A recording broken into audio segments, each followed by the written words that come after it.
Tava com saudade de estar na videira. Tive um probleminha aqui.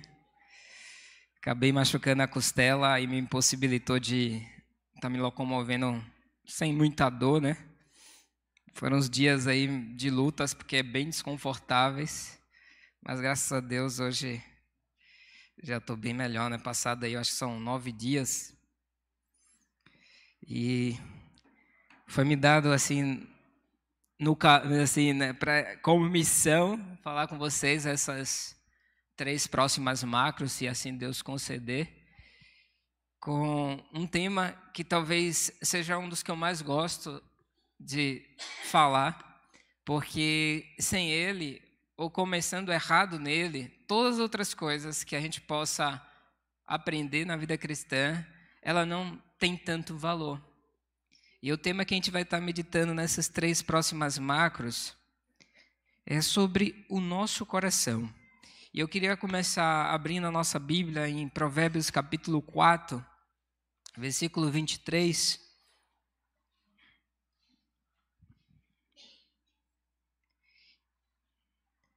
É um versículo conhecido de vocês, né? Vocês já devem ter colocado ele no Instagram, comentado, curtido, desenhado. Provérbios capítulo 4, versículo 23.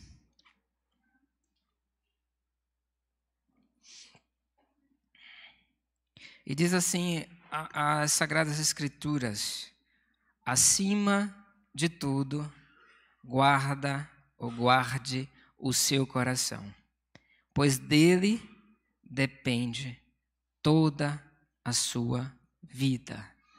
Tem uma outra versão que diz fontes, né?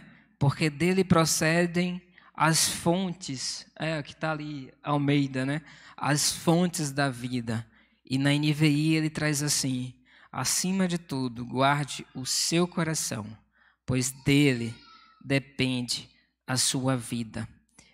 A Bíblia, ela nos mostra que tudo se inicia no coração e às vezes tudo se encerra também no coração.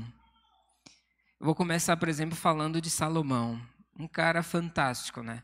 Você vai ler, ele escreve Provérbios, escreve Eclesiastes, era um homem que tinha toda a sabedoria do mundo, mas de repente ele se perde num ponto. Ele tinha tudo, né? Para ser um cara de êxito. Mas de repente, Salomão se perde no coração. E não só Salomão, mas o filho dele. O filho de Salomão, a mesma coisa. Eu até separei aqui o versículo que diz assim, Roboão, né, que é o filho de Salomão. E diz o versículo aqui em 2 Crônicas 14, falando de Roboão, diz assim: fez o que era mal, porquanto não preparou o seu coração para buscar o Senhor. Então a gente tem não só Salomão, mas o filho dele realizando aqui a mesma coisa que o pai. E de repente você vê um outro caso que está em Esdras, onde a palavra de Deus diz que Esdras, por causa de ter guardado a lei, guardado o seu coração, Deus estava com ele. Então, independente dos nossos talentos, nossas fontes, nossas riquezas, nossos pensamentos, tudo começa e termina no coração. E em Provérbios, um pouquinho mais avançado, ele diz assim: o coração alegre aformoseia o rosto, mas pela dor do coração o espírito se abate.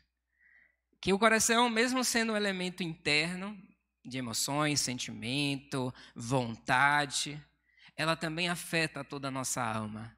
Você vê, por exemplo, mesmo sem poder olhar interno a pessoa, ela acaba refletindo aquilo que ela é por dentro, né? A pessoa vai passando por você, você olha, como foi o caso de Edmari, que Fernando olhou para ela e falou assim: Edmari, você está tristinha. Como é que Fernanda conseguiu ver o coração de Edmari? Porque, como a palavra de Deus diz, que o que está dentro acaba aparecendo, né?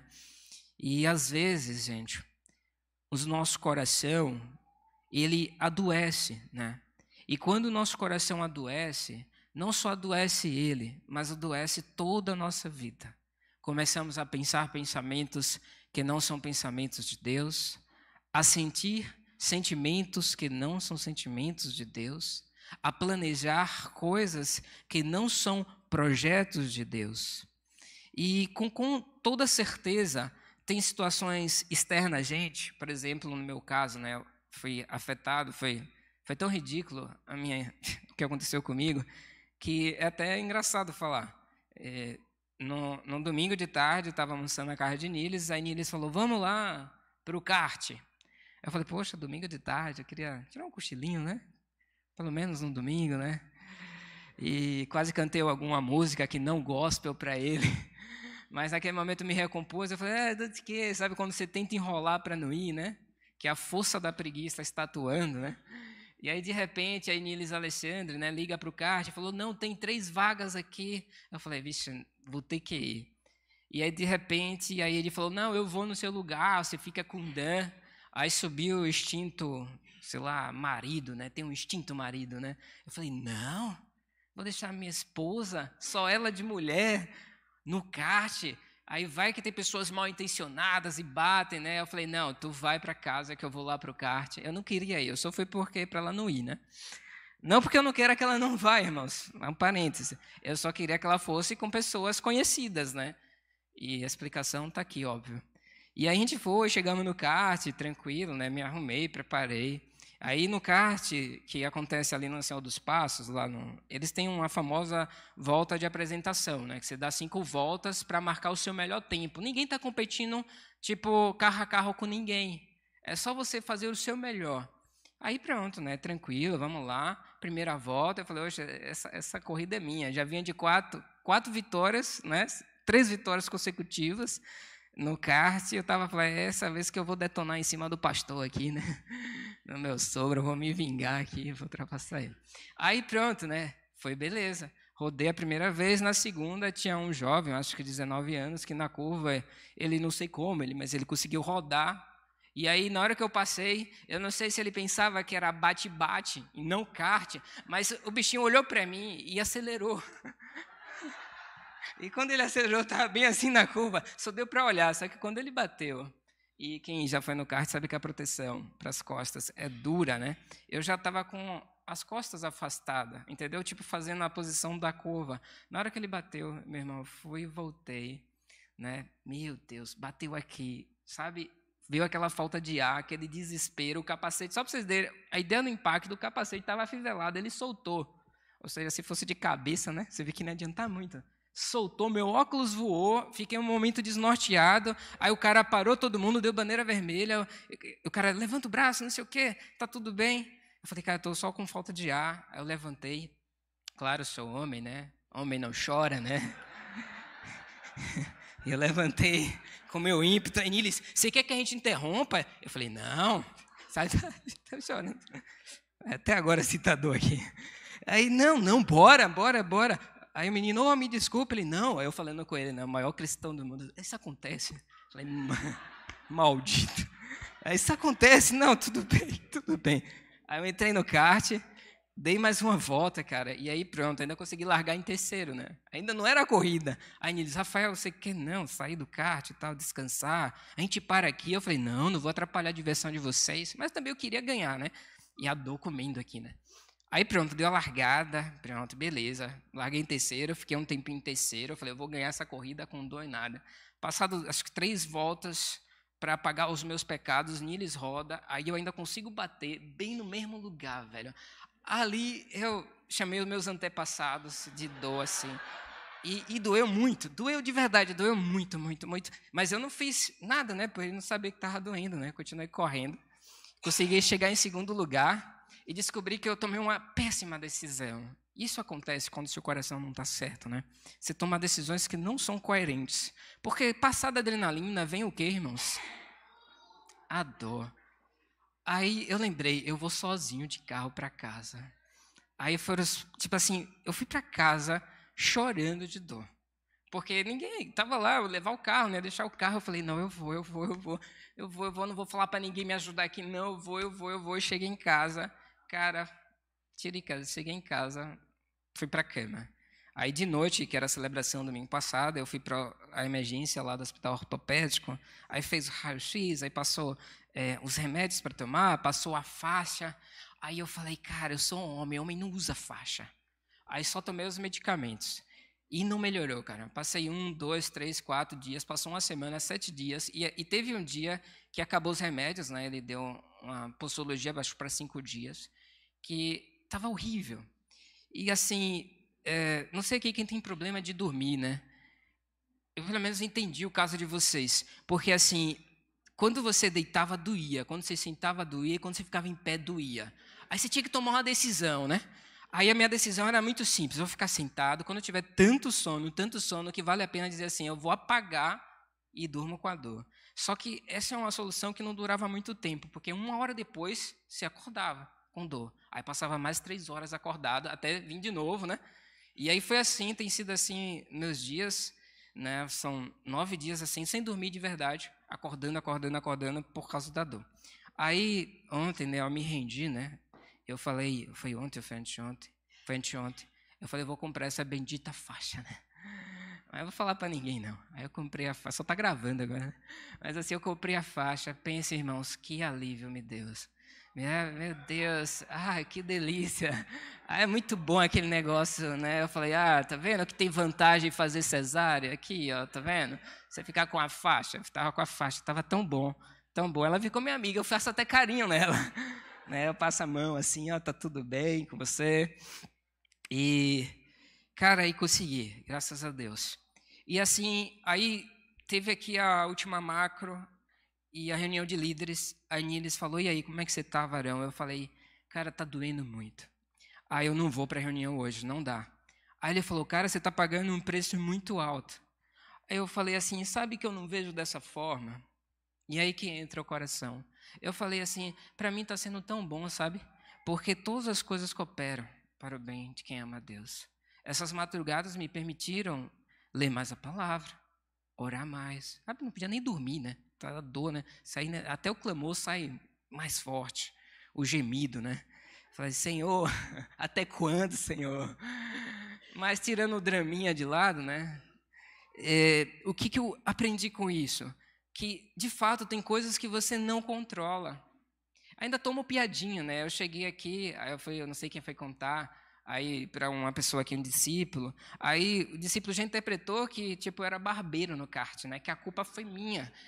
Tipo assim, nem me defendeu por dia, né? Você tá lá, o cara olha e fala, vai ser bate-bate. Aí vem, tu vai fazer o que? Sair correndo do kart? Só toma pancada. Aí eu falei, até piadinha eu estou escutando aqui, né? Dizendo, na empresa mesmo, subindo a escada, o pessoal lá vai o velhinho, né? Que você anda bem devagarzinho. E por um instante eu consegui perceber como vai ser a minha vida quando eu tiver lá meus 60, 70 anos, né? Que eu não estarei totalmente com o meu potencial, terá alguma coisa que não estará perfeito e que meu coração precisa estar bem alinhado para quando eu for enfrentar as circunstâncias da vida. E é isso que eu queria explorar aqui com vocês, que os fatores externos com certeza nos afetam. E existem situações que abalam o nosso interior. E Paulo descreve desse jeito aqui, em 2 Coríntios. Porque Deus, que disse que das trevas resplandecesse a luz, é quem resplandeceu em nossos corações, para a iluminação do conhecimento da glória de Deus na face de Jesus Cristo. Agora, olha como avança. Temos, porém, este tesouro, né, que é a glória de Deus, né, em vasos de barro. Quem são os vasos? Somos nós. Para que a excelência do poder seja de Deus e não de nós. Em tudo somos atribulados, mas não angustiados, perplexos, mas não desanimados, perseguidos, mas não desamparados, abatidos, mas não destruídos, trazendo sempre por toda parte a mortificação do Senhor Jesus no nosso corpo, para que a vida de Jesus se manifeste também nos nossos corpos. O interessante, gente, que cada circunstância, eu falava na conexão, que Deus, e não é uma frase minha, mas é uma frase que eu acredito de verdade, que Deus, na sua suprema economia, Ele não desperdiça nenhuma circunstância da sua vida. Não quer dizer que tudo que acontece na sua vida é algo que Deus deseja, Mas Deus utiliza tudo o que acontece em sua vida para transformar e trazer glória ao seu filho.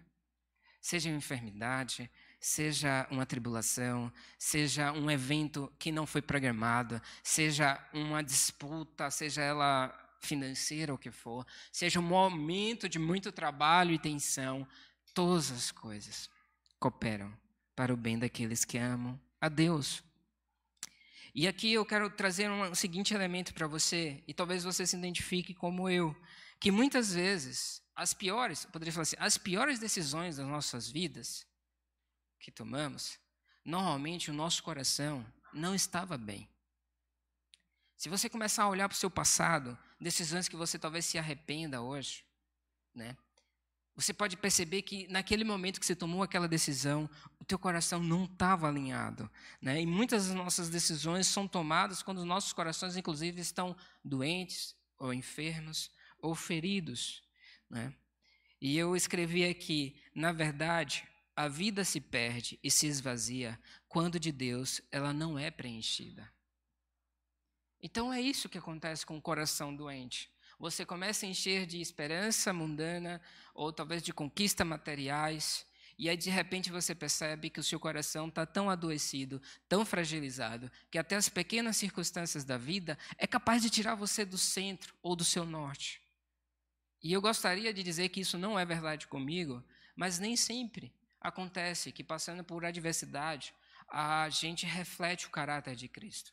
Queria Deus que toda circunstância que eu atravessei até hoje, a minha vida resplandecesse a glória dele. Mas esse é o meu desejo. Eu também creio que é o seu desejo. Que cada circunstância da nossa vida possa ser utilizada por Deus, para que Deus a preencha, né, e transforme para a glória a Deus.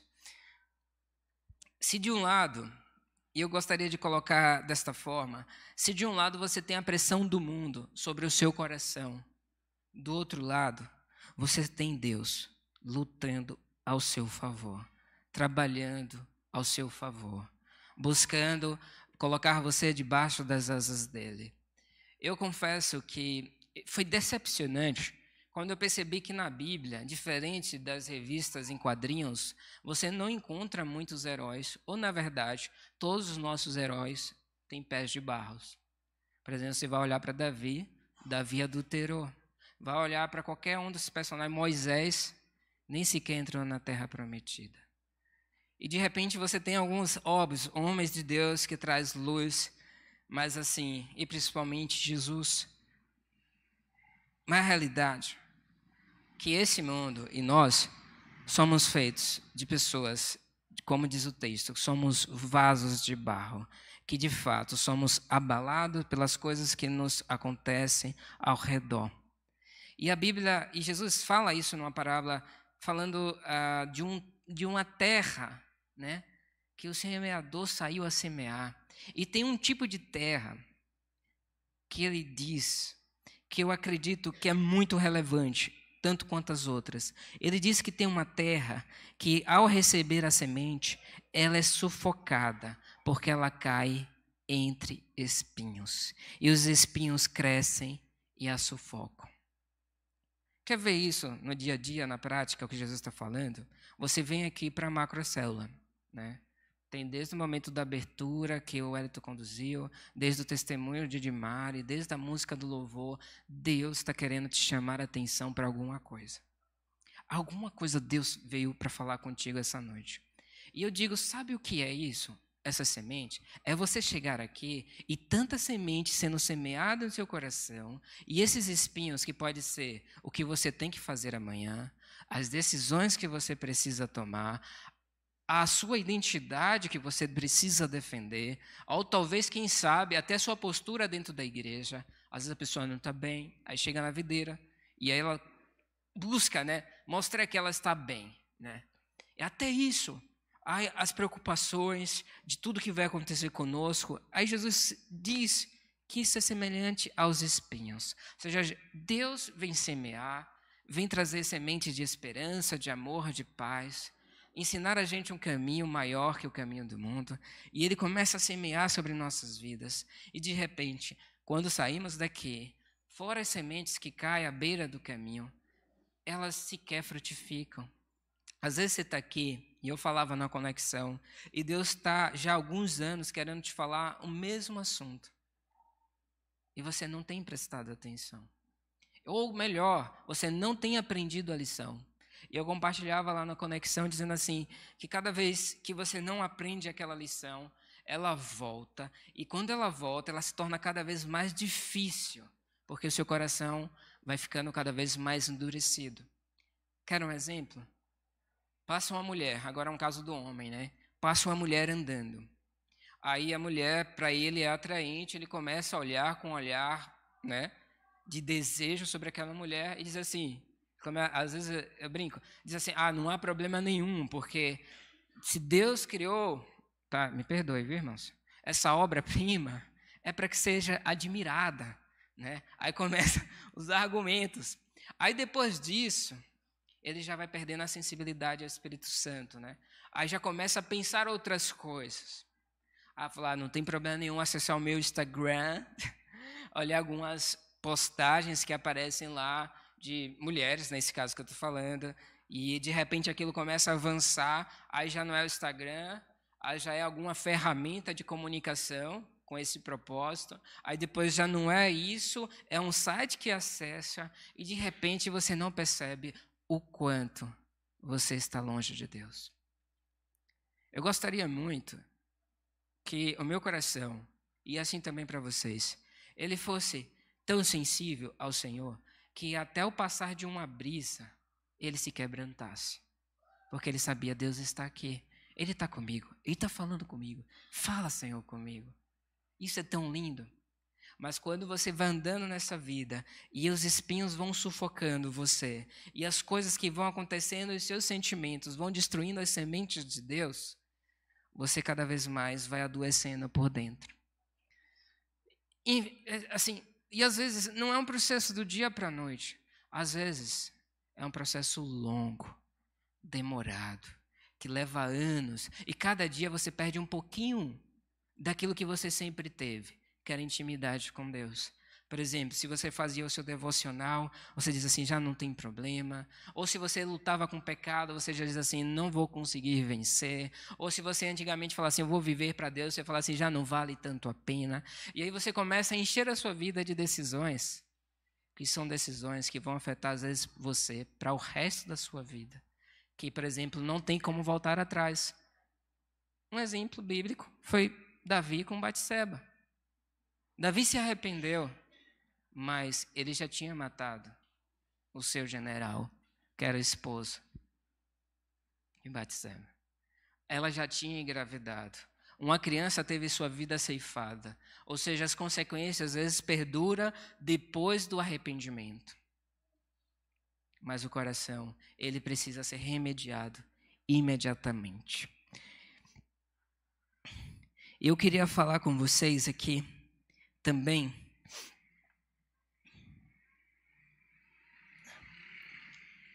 que, apesar de, e eu não sei se essa pode ser uma paixão sua, apesar de nós não conseguirmos controlar o que acontece ao nosso redor ou conosco, nós podemos cuidar do que acontece dentro de nós.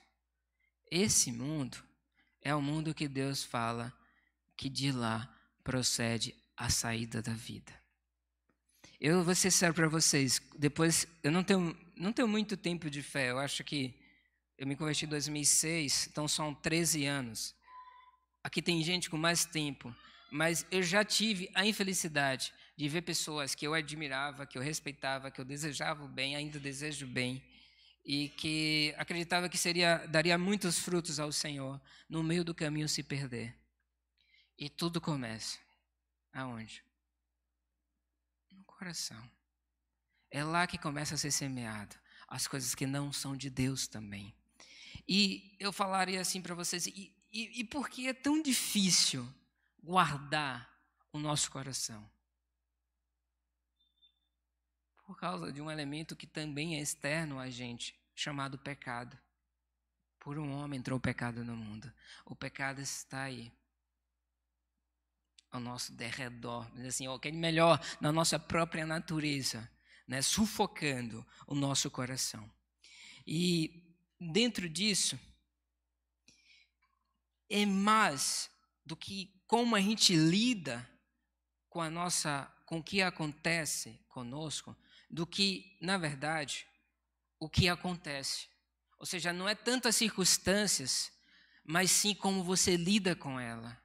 Porque tem gente que passa por menos coisas e acaba se perdendo, e tem gente que passa por coisas que, humanamente se falando, é quase impossível e sai dela fortificado. E eu escrevi a seguinte frase, e não é minha, e esse autor escreve assim: se tivéssemos um Deus que sofre, corrigindo, se tivermos um Deus que sofre como Jesus, temos um sofrimento que não é maior do que Deus, como a ressurreição, que apesar de ainda não chegarmos a ela neste ponto do Evangelho de Marcos, terá muito a dizer sobre isso. Aí ele avança dizendo o seguinte: não ter Jesus como Deus contribui para darmos divindade ao sofrimento.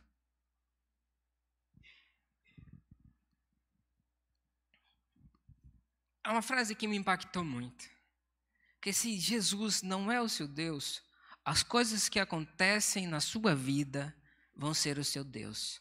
Vou dar exemplos. No casamento, a esposa, por exemplo, eu falar aqui marido, a esposa não é do padrão que o marido deseja. Você adivinha como será este dia? Ou como será a vida deste marido? Ou o teu trabalho não é o trabalho que você sonha, ou que você deseja. Adivinha então como vai ser a vida desta pessoa. Agora, se Jesus, que é o Deus que sofre, e o sofrimento não é maior que ele, e Jesus é seu Deus, então todo sofrimento estará abaixo de Jesus. Então não existe sofrimento que a gente venha a passar que Jesus não entenda, porque ele é maior que qualquer sofrimento.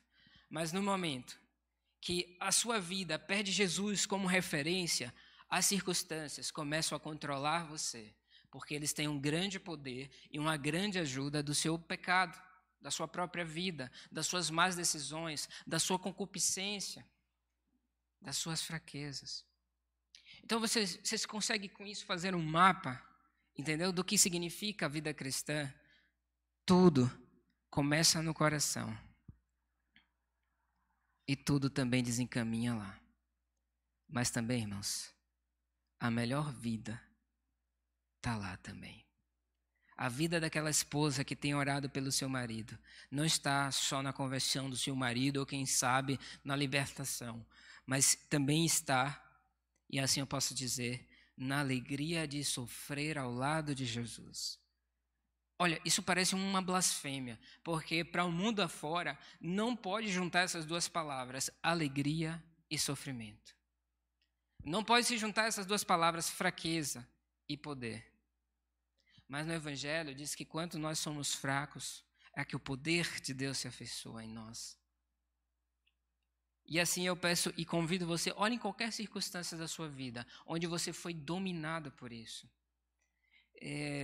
Às vezes você está tão agitado e tão acelerado, mas tão, que você sequer reflete para onde você está indo. Quantos aqui acordam de manhã pensando, imaginando, ou desejando, ou planejando o seu dia? Tem gente que está tão no modo, a gente chama assim do modo sobrevivência, o coração está no modo sobrevivência, que qualquer coisinha vira um vulcão. Há tanto rancor, ressentimento, tristeza, injustiça, há tanto sentimento que está drenando a sua energia, que até as coisas mais simples da vida, às vezes viram as coisas mais impossíveis. E é o Senhor, e assim, eu queria trabalhar em 3 coisas essa noite, que estou olhando aqui o tempo bem tranquilo, que é como Deus nos ajuda a lidar com o nosso próprio coração e guardar. A primeira coisa que eu queria falar com vocês, irmãos, é sobre uma palavrinha chamada gratidão. Eu não sei quantos daqui acordam e agradecem a Deus. A palavra, ela diz assim: em todas as circunstâncias dai graças, porque Ó, não é porque está tudo lindo. Aí o texto diz assim, vírgula, porque esta é a vontade de Deus ao vosso respeito em Jesus Cristo. Não é porque tudo te vai bem, mas porque é a vontade de Deus que os seus filhos, em qualquer circunstância, confiem nele e quem confia em Deus o adora. Eu estava num momento à noite, nessas de dores, fazendo uma reflexão, lembrando de uma passagem bíblica, diz assim: como crerão se não ouvirem o evangelho? Aí eu fiquei assim, pensando, como honrarão a Deus se de fato não confiam em Deus? Aí depois eu pensei um pouquinho mais, na verdade, assim, eu falei, como iremos adorar um Deus que para a gente ainda é desconhecido? Porque o nosso Deus é o nosso próprio sofrimento, ou quem sabe, o desafio, ou alguns versículos, ou como algumas pessoas gostam de citar, aquele versículo, basta cada dia seu mal. Eu prefiro um outro, que a cada manhã as misericórdias do Senhor se renovam. Mas tem gente que olha modos assim, poxa, pelo menos a minha porção de mal por hoje eu já tive. Então, irmãos, a palavra de Deus nos incita, em qualquer circunstância, ou em todas as circunstâncias, darmos gratidão a Deus. E não é porque somos loucos, seria uma loucura, né? Você está passando por sofrimento, mas é porque você sabe que por trás de todo sofrimento há um olhar bondoso de Deus sobre sua vida. Por trás da luta de Filipe há um olhar de um Deus bondoso. Mas se o sofrimento for o seu Deus, você não vai conseguir encontrar Deus na história de Filipe. Porque você vai fazer aquela equação que tanto desviam as pessoas. Sofrimento, né?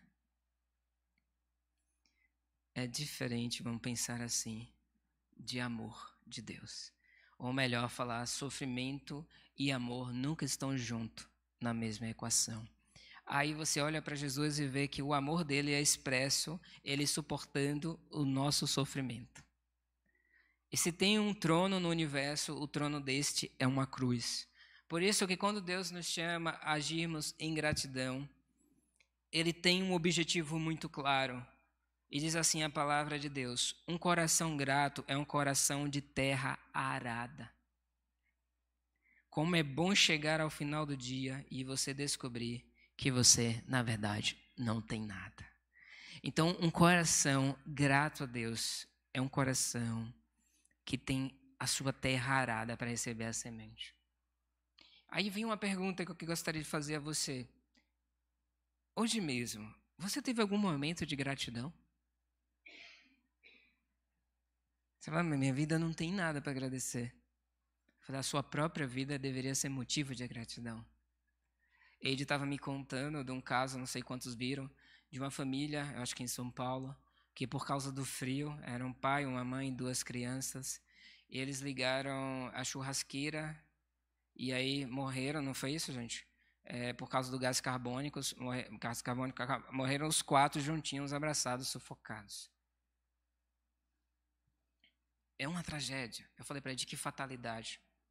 Engraçado, eu pensei assim, que provavelmente tinha cristãos perto deles que poderiam ter dado um agasalho.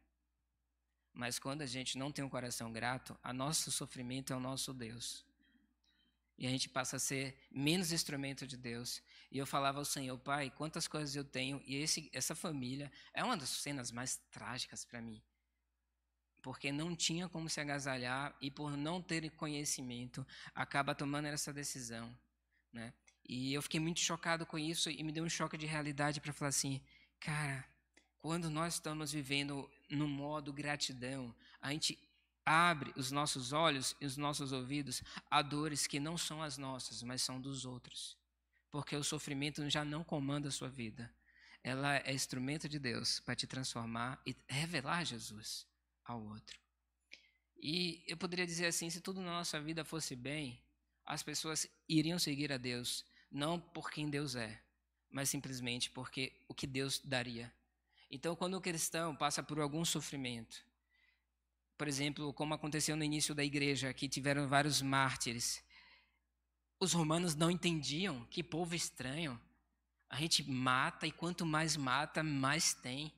A gente expõe a sacrifício público, e quanto mais a gente envergonha, mais ele glorifica o nome de Jesus. E teve que o próprio presbitério da época dar um decreto para os cristãos não se entregarem. Ou seja, não é que eles estavam indo caçar, eles mesmos iam para o Coliseu e diziam assim: eu quero ter a honra de morrer pelo meu Senhor. Muito longe, óbvio, da nossa realidade hoje. E também desse coração simples, coração arado e um coração desprendido e cheio do Senhor. Então, a gratidão vai fazer isso com você, meu irmão. Ela vai desentupir as suas artérias. Ela vai tirar essa poluição que está dentro de você. E vai fazer você, talvez há muito tempo, você nunca mais respirou um ar puro. É sempre pensamento negativo, é sempre um pensamento de destruição, é sempre pensamento de que não vai dar certo, é sempre pensamento que é tipo, eu costumo falar a síndrome de novela. Até quando tudo vai bem, alguma coisa vai dar errado. Novela é assim, né? Tudo está indo bem. É porque alguma coisa vai dar muito errado. Principalmente se é início de novela, né? Senão vai acabar a novela. Assim, não, tá tudo bem, com certeza vai dar alguma coisa errada. E aí eu chamo. Tem gente que anda na vida cristã assim, no modo novela. E assim você não desfruta.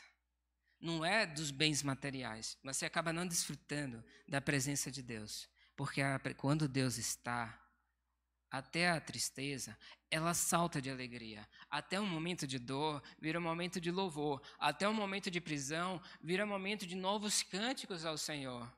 Mas tudo isso, irmãos, porque o coração está limpo. Quantos aqui que fosse perseguido pelo Evangelho, eu posso até me colocar, será que não negaria o Senhor? Mas um coração grato falaria assim: poxa, o Senhor me achou digno de ser perseguido por causa do nome dele. Que honra, que privilégio. Mas o coração doente vai falar assim: o diabo está atuando, ele está ao derredor, ele está agindo muito. Com certeza alguém fez um trabalho contra mim. Existe algum voodoo, existe alguma força, existe alguma palavra que eu disse que está destruindo a minha vida. Quando na verdade, irmão, é o teu coração que precisa ser arado pelo Senhor. Então é isso. A gratidão é um elemento fundamental para que o meu coração e o seu sobreviva a este mundo, ou melhor, viva de maneira abundante. Eu só trouxe 3 pontos para essa quinta, e o segundo é talvez um que vocês muito ouvem falar e talvez não pratiquem com a velocidade com que vocês escutam, que é o perdão. Perdão, todo mundo, perdoe. Mas o perdão implica nisso, naquele movimento todo, onde você tem que dispor a sua vontade e seu coração a deliberadamente perder em prol do próximo. E ninguém quer perder nada nessa história e nessa vida. Em Mateus, a palavra de Deus diz assim: e quando vos puserdes de pé para orar, vírgula, perdoai. Se fosse algo que a gente fizesse com facilidade, com frequência, não precisava isso. O Wellington começou a noite assim, ficar em pé. Aí Paulo falaria assim, ficar em pé, vírgula, perdoai. Porque todos nós aqui, com certeza, só por ter vivido hoje, precisamos exercitar o perdão. Se tiverdes algum ressentimento, a palavra continua, contra alguém, para que também vosso Pai, que está no céu, vos perdoe os vossos pecados. Mas se não perdoardes, tampouco. É um versículo que ninguém respeita e nem acredita. Mas olha só o que diz a palavra. Mas se não perdoardes, tampouco vosso Pai, que está nos céus, não vos perdoará em vossos pecados. Esse é um outro elemento de salvação para o coração. O contínuo exercício de perdão. Vocês precisam perdoar os seus pastores. Os pastores precisam perdoar suas ovelhas. O marido precisa perdoar diariamente a sua esposa, porque ela é um ser humano fraco. A esposa, muito mais, né? Tem que perdoar muito mais o seu marido. E assim, no trabalho, você tem que perdoar os seus colegas, porque nem sempre eles são luz, nem sempre falam bem de você, nem sempre te ajudam, às vezes atrapalham. Você tem que perdoar aquele que sente inveja de você. Teve um evento que aconteceu e compartilhando na conexão, que uma pessoa estava pilotando o carro e de repente um outro carro chegou e bateu nesse carro. E quando houve essa batida, a pessoa que causou, né, o motivo dessa batida fugiu. E caiu bem nesta palavra sobre, a gente estava falando na hora, sobre abençoar, sobre perdoar. Mas é difícil para a gente, não só para ela, mas para a gente também. Passado o momento de injustiça, você abrir mão da sua justiça própria. E como dói abrir mão de justiça própria para se render à justiça de Deus. Todos aqui, eu digo assim, têm motivos para estar chateado com alguém. Não é uma coisa, tipo assim, hipotética, não, porque o mundo é feito de pecadores. Muitos aqui têm motivos, inclusive, de não mudar a sua postura diante de Deus, diante da igreja, diante do seu próximo. Tem motivos. E quando a gente traz o elemento de perdão é tão forte, que quando alguns irmãos conheceram aqui, que foi aquele José que andava mancando, talvez quem estava mais tempo na videira, que ele era ex-traficante, eu evangelizei ele, aí eu levei para minha casa, e ele teve uma história muito difícil. Aos 7 anos ele perdeu a sua mãe sendo morta pelo próprio amante e ele participando disso. E quando eu comecei a ministrar sobre o perdão para ele, eu me lembro, até hoje, ele estava sentado na cadeira, ele começou a balançar e suar a cadeira, mas balançava com uma força, porque para ele aquilo não deveria ser perdoado. Ele já tinha feito o projeto de vida dele. O projeto de vida dele era o seguinte: ele era do Rio de Janeiro, veio fugido, porque trocou tiro lá e tal, e ele queria voltar para o Rio de Janeiro para matar, no caso, o amante. Ele já estava com 30 e poucos anos, aconteceu com 7, ele tinha 23 anos planejando a morte. Vocês entendem o que é isso?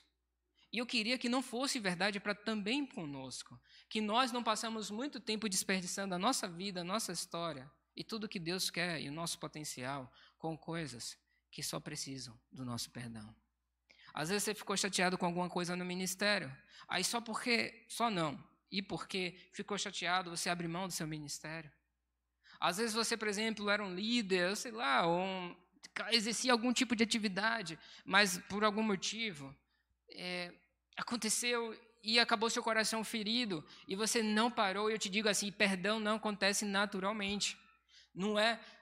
E tem uma outra falácia, eu acho que foi até o diabo que criou isso, que o tempo cura tudo. Deve ter sido ele. Né? Segundo o diabo 3:11. O tempo cura tudo. Irmão, o tempo esconde. E quando vem à tona, é cada dragão que sai. Né? Algumas pessoas, por causa da minha personalidade, costumam pensar que eu sou uma pessoa tranquila todo o tempo. Minha esposa... sempre quem conhece a esposa, né? Sabe que isso não é verdade. Principalmente, cuidados com os quietinhos. Porque quando pegam A. Né? E ainda mais quando são baixinhos. Aí baixinho e quietinho. Tenha medo. Porque como é um tipo de personalidade que ele vai absorvendo e não trata, quando a situação bate num ponto, ele acaba estourando. Aí você fica, cara, nem reconheço essa pessoa.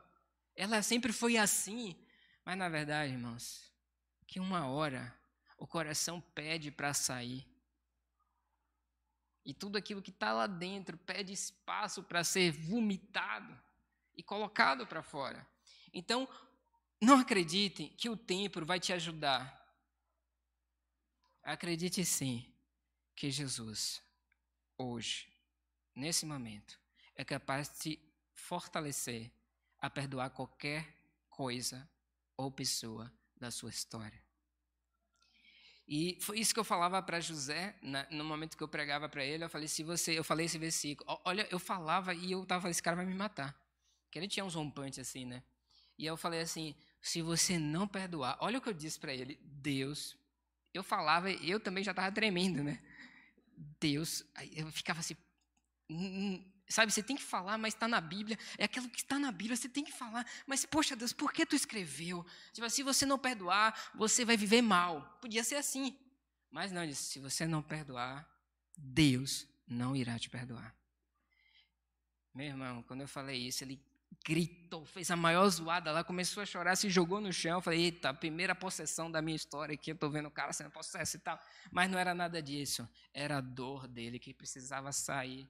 Ele precisava chorar com Deus, ele precisava falar, Deus, por que deixaste isto? Por que está assim? Por que está abatida a minha alma? Por que o Senhor não interviu? Ele precisava lutar com Deus para que ele fosse marcado pelo Senhor. E eu digo para vocês, muitos aqui, escuta isso porque é o Espírito Santo falando para vocês. Tem evitado lutar com Deus. E por isso a sua vida não tem crescido em intimidade com Ele. Deus não está querendo que você seja bonzinho.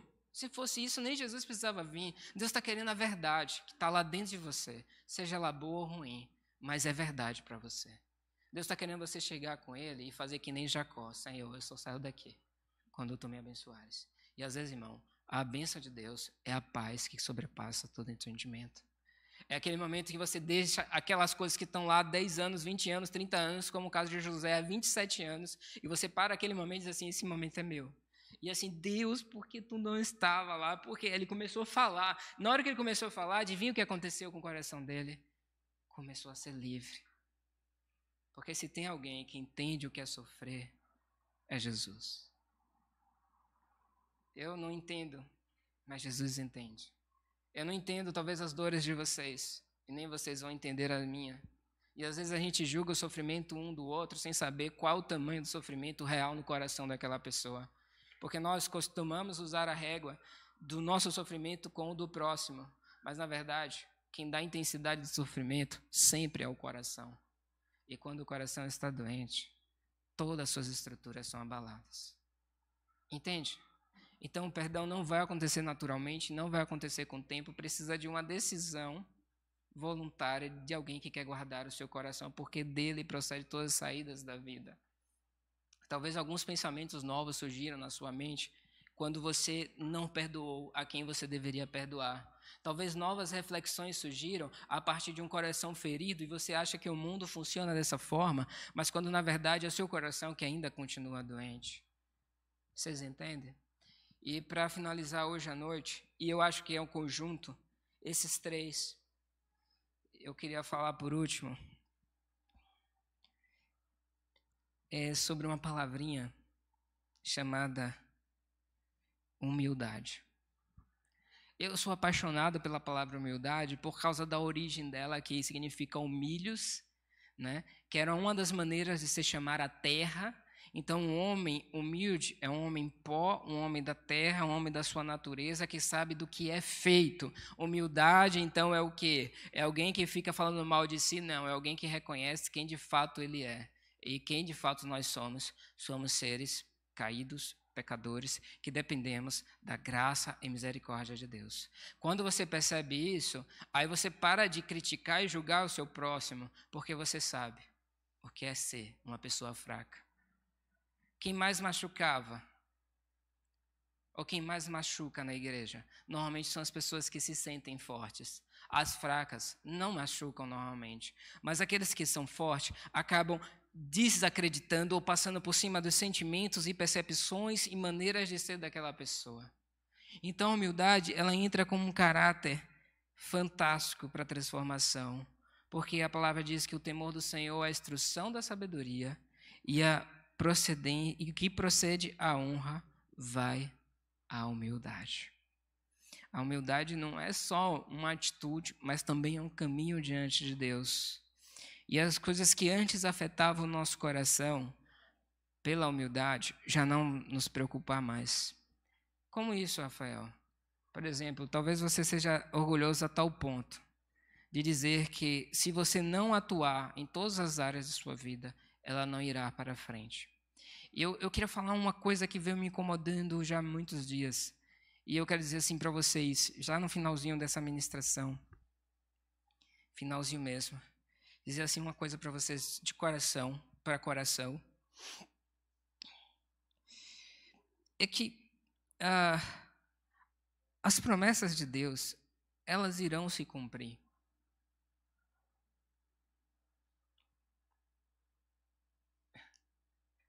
Eu vou repetir. As promessas de Deus, nenhuma delas podem ser frustradas. Se Deus te prometeu, espera, porque Ele está te transformando na sua própria promessa. Eu quero que você capte isso, porque isso vai libertar você de elementos que escravizam o homem, como o tempo, o modo e o ser. Como deveria ser, em qual tempo deveria acontecer, quanto na verdade Deus trabalha para que Jesus apareça, enquanto a promessa não vem, ou a promessa não chega. Eu estava contando a conexão, por exemplo, do caso de Niles, né? Vocês sabem que desde 2006 na videira, né? Me converti aqui, e desde que 2006 eu lembro Niles falando que ele tem um chamado missionário, né? Vocês ouviram isso, né? Que foi chamado para as nações e tal. E a idade vai chegando, irmãos, para todo mundo, né? E de repente chega um pastor indiano que ninguém planejou, não estava no roteiro vir para a Feira de Santana, as coisas se encaixam de tal maneira que de repente aquele pastor indiano se identifica de coração com o Niles e com Fernanda, e ele tem várias, que eles chamam de torres de oração, espalhado pela Índia e também pelos Estados Unidos, e acertou para Niles ir em setembro pregar ao povo indiano. Então, em setembro, Niles e Fernanda estarão indo para a Índia anunciar o Evangelho. Aí você fala, mas quem pensaria nisso? Quem pensaria que Deus se faria carne, habitaria entre nós e, destituído de toda a sua glória que havia no céu, morreria uma morte de cruz, uma morte de maldição, uma morte de sofrimento, uma morte que leva à vergonha, a castigo e à tristeza, e com isso tudo Deus transformaria na maior beleza, porque a partir daquele momento a morte já não tem mais poder sobre eu e sobre você. E é isso que tem que ficar forte para a gente nesse momento da humildade, da gente saber que Deus é Deus e nós somos nós, né? Somos nós. É tão bom você acordar de manhã e saber que a promessa de Deus não depende do seu esforço, mas depende de você saber ser conduzido. E você vai perceber que as melhores conquistas da sua vida, na verdade, nem foi tanto mérito seu, mas foi graça de Deus. E você vai perceber que tudo que você tem, na verdade, você pensou que era você que conseguiu, seja esposo, seja esposa, seja filho, quando na verdade Deus fala que até os filhos são a herança do Senhor. É uma dádiva, um empréstimo de Deus para a gente. E é assim que eu queria terminar essa noite, irmãos. Precisamos exercitar a gratidão, né? Precisamos exercitar o perdão. E quando eu falo exercitar, tem uma intenção. Precisamos exercitar a nossa humildade. Eu queria que a igreja agora se colocasse de pé para a gente finalizar aqui a noite. E a gente vai pedir para Silé vai colocar uma música. E eu queria pedir para você nesse momento, se você tem percebido, vamos fechar nossos olhos. Se você tem percebido no seu coração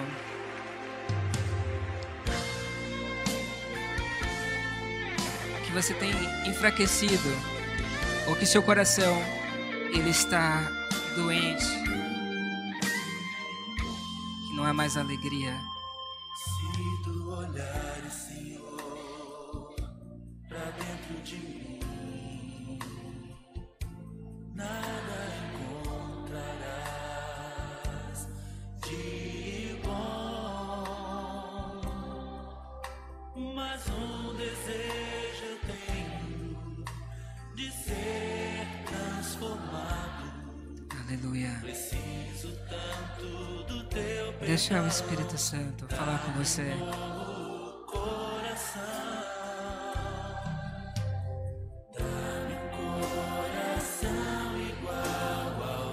coração que perdoa.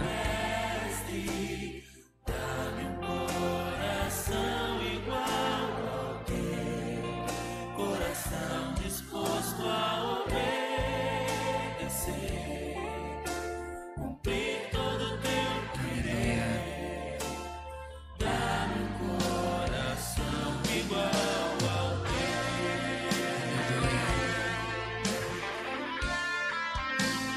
Talvez você precise neste momento liberar o perdão para alguém. Se tu olhar, Senhor, Algo tem te incomodado já há algum tempo e tem roubado de ti a alegria. Antigamente você vinha ao serviço de Deus e o seu coração se enchia. Mas agora é como uma terra seca.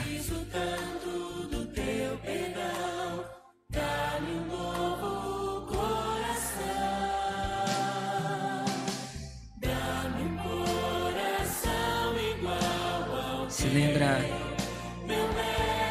aquilo que você vem guardando há muito tempo no seu coração, que você talvez nem falou para ninguém, ou talvez uma luta dentro de ti que você não compartilha com ninguém.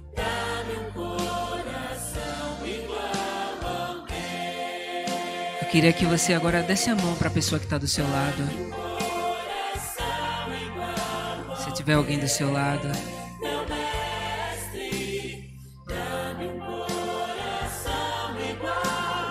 talvez você tenha andado pensando que está sozinho, está sozinha, que você tem que fazer tudo para que a sua vida dê certo.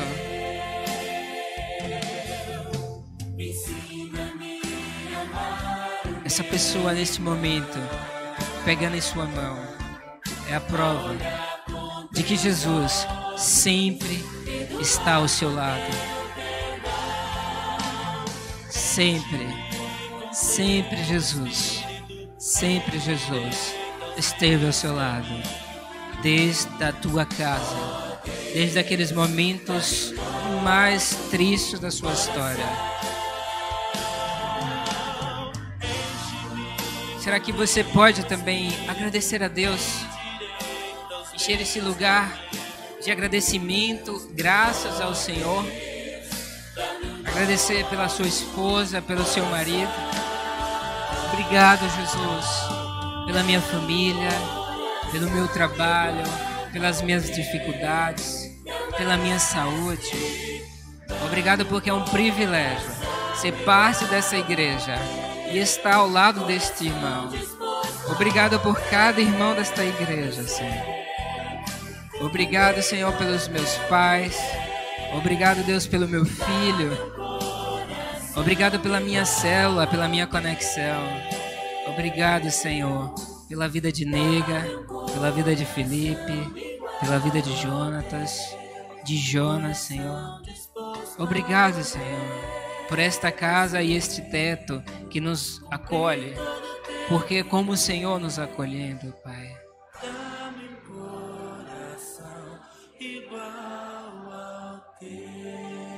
Aleluia. Glória a Deus.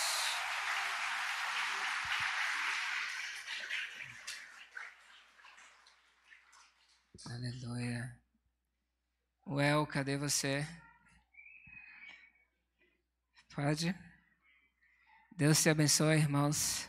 Guarda o coração, que dele procede todas a saída da vida. Aleluia. Deus abençoe o seu retorno, a sua ida à sua casa.